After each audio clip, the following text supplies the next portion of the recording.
すべての記録が集まる場所。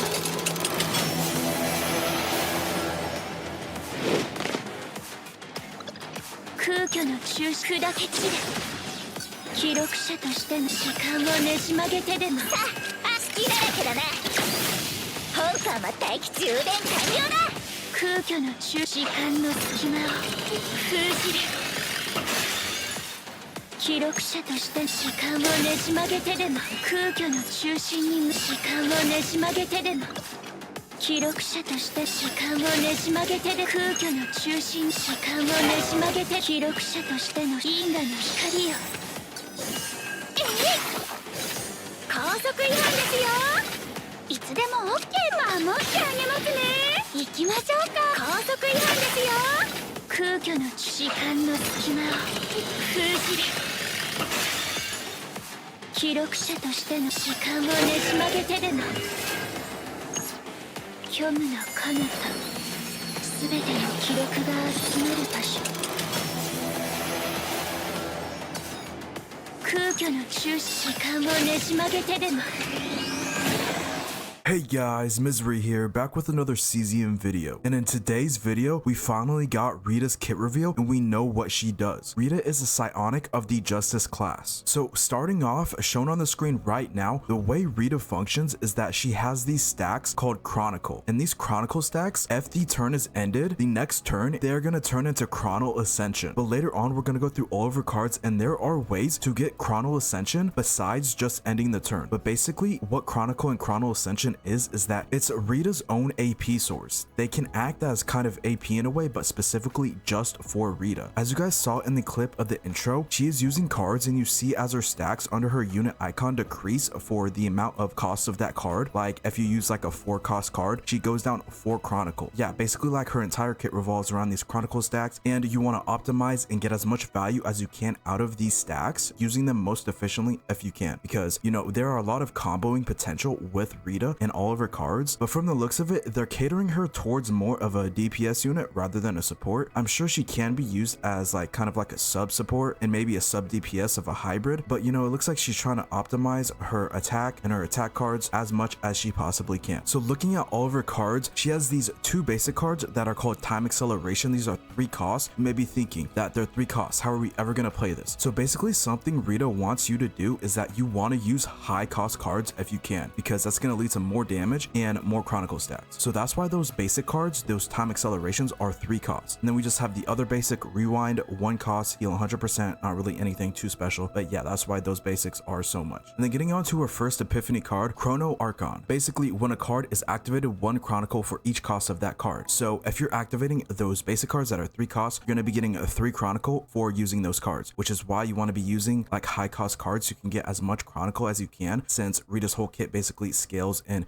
functions off of these Chronicle and Chrono Ascension stacks. So yeah, this is basically just an upgrade card. It kind of works in a way of 9's Counterblade if you have 9 and you play with her, because with 9's Counterblade, you exhaust a card and you get 1 honed edge stacks on some of the epiphanies. It's kind of the same way with this Chrono Archon upgrade card, because you're just getting Chronicle stacks when a card is activated. So yeah, that is Chrono Archon. And then moving on to her next card, Time Axis Collapse. 300% damage, increased damage amount by 20% for each combined cost of cards in hand. So basically what that means is that I think it just combines all the cards costs of in your hand. So say you have a 3 cost card with a 2 and another 3, for example, that's 8. So for each cost of all those cards, it would give 20%. So if it was 8, it would be 160% extra damage increase, and the max is 200%, so caps out at 10 cost of your combined cards. So yeah, this basic epiphany can go up to like 500%, just depends on how much expensive cards you have in your hand. Another reason why we may want to keep her basics when farming decks is because you have cards like this that scale off of how many costs of the cards you have in your hand. So yeah, that is Time Axis Collapse. And then onto her next card, Future Decreed. Increase cost of 1 2 cost or lower cards by 1 until used, and then it activates 1 random 3 cost cards. So if you use this and it increases the cost of a 2 cost card to a 3 cost card, it can potentially activate the card that you just increased the cost of, since it's now a 3 cost card and this card activates 3 cost card. So that's a way to activate a specific 2 cost card potentially. It is random, so you don't really have much control over it, but that is a possibility. Or, you know, if you have something like Hue in your hand, it can also activate Hue if maybe you're pairing her with someone like 9, or like Kayron's 3-cost Brand of Annihilation, or just like anybody with 3-cost cards. This is a way to activate them and kind of get free value out of it. So yeah, that is Future Decree. Onto the next card. So the next card we have is Chrono Circle. So basically this card just creates Fate Imprints, which is basically Rita's creation card. So when you pair her with someone like, you know, or Leia or Typhara, you're gonna have to be really aware of your hand space, because I feel like pairing her with Typhara is gonna be kind of like a big problem with hand space, because Typhara already creates so many cards, and then if you have these Fate Imprints already, you know, clogging up your hand also, it's gonna be a big problem. But as you guys saw in the clip of the intro, the guy that was showing off Rita, he was using these Fate Imprints and using the Chronicle stacks basically as AP to use Fate Imprint. So like he had like 5 Chronicle stacks, I think, and then he used a 4-cost Fate Imprint, and then his Chronicle stacks went down to 1 because the cost of the card was 4, so 5 minus 4 leaves 1 Chronicle stack left. So yeah, that's basically kind of like, you know, like how Rita's Chronicle stacks work like a separate AP source. You can use them as AP to activate and use cards without actually having to use your own AP. That is basically how Fate Imprints are used, and that is the card Chrono Circle. And then finally onto her last card, Time Paradox. Decrease all Chronicle stacks and you gain Chrono Ascension for each decrease. So if you have like 6 Chronicle stacks, this is basically what I was talking about earlier. This is how you get Chrono Ascension stacks without ending your turn, because usually you would have to end your turn and convert Chronicle into Chrono Ascension, but this can just convert Chronicle into Chrono Ascension just straight away without having to end the turn. And it does have the unique card modifier, so you can only get 1 of these. But yeah, that is her last card, Time Paradox. Not really much to go over, kind of self-explanatory. Moving on to her ego skill next. So this ego skill is kind of crazy, because just like Time Paradox, this is a way to instantly get Chrono Ascension. So as you see, it says 6 Chrono Ascension, increased damage amount of the next attack card of this unit used by 10% for each combined cost of the cards activated during this battle, max 200%. So just like one of her other cards, this is scaling off of how many costs of all the cards you have in your hand. But yeah, that's basically her ego. It's 5 costs. As you see in the top left of the ego, it has 5 of those light blue bars. That means it's 5 costs. And yeah, that is her ego skill. And then onto her potentials. Most of her potentials aren't really that important. The first 2 major nodes are just, you know, buffing Time Acceleration, which is her 3-cost basic attack card. And then you have crit chance and crit damage nodes leading up to the final major node, which the final major node is probably the most important one, along with the crit chance and crit damage one. So basically what the last node is that if Rita's attack is greater than 800 at the start of the battle, you get plus 10% attack to Rita. So if I had a guess, they really want you to stack attack and make Rita into a DPS, because she is not a defense scaler like Typhara or 9. This is the first unit we have in season 2 that is not scaling off of defense. It is a nice switch up from the rest. But yeah, besides this node, just get crit chance, crit damage, and you know, maybe depending, once we learn more about Rita, you can go for the nodes that buff her basic attacks, because we might want to use those and keep those in her deck, but I am not 100% certain on that just yet, so don't quote me on that. And then onto the ego manifestations. So starting off with her E1, the Time Paradox card receives the following effect: if Chronicle is decreased by 6, you gain 8 Chrono Ascension instead. So this E1 sounds really good just based off of reading it, because I'm pretty sure the max stack of Chrono Ascension is 6 from beforehand, because you can only get 6 Chronicle stacks. And with the Time Paradox card, that converts 6 Chronicle into 6 Chrono Ascension, or if you end the turn and start the next turn, that'll give 6 Chrono Ascension also. There's no way to get more than 6 Chrono Ascension besides this E1 from what I know. So yeah, this is basically 2 more Chrono Ascension to your max cap stack, which is really good. And then onto her E2. So what her E2 does is that when Chrono Ascension is gained, create 1 Fate Distortion. What Fate Distortion does, it's basically kind of like Typhara's buffing card on one of her archetype creations. So basically Fate Distortion increased damage amount of the next attack card of this unit used by 30%, increase damage amount by an additional 10% for each cost of that card. So if you use a 3-cost card, it's going to increase it by 60% since it's getting the base 30%, but also 10% for each cost. And if it's a 3-cost card, you know, that's an extra 30%. So that's basically what her E2 does and how it works. And then onto her E3. So basically, like I was talking about earlier on her ego skill, this just increases it from 10% to 20%, and then the max is 300%. I think it's 200% before at E0 or before E3. So it goes from 200 to 300 and then 10% to 20%, I think. You'll need a total combined cost of 15 AP or your cards to max this out on her E3. But yeah, that is what you need to know for her E3. Onto her next ego, E4. So when a 2-cost or higher card is activated, you gain 1 trace of memory. And what trace of memory is that increases Rita's damage amount by 5% for 1 turn. And it has a max of 6 stacks, so that is 30% for 1 turn. You'll probably be activating a lot of 2-cost or higher cards with Rita, so I presume this won't be too hard to get if you're properly playing her. But yeah, just like any other E4 and any other unit, it's basically, you know, just buffing her damage, giving her a nice damage boost. And yeah, E5 is just the throwaway dupe, increasing the potential nodes. Not really anything important, so we'll just skip that. And then onto her E6,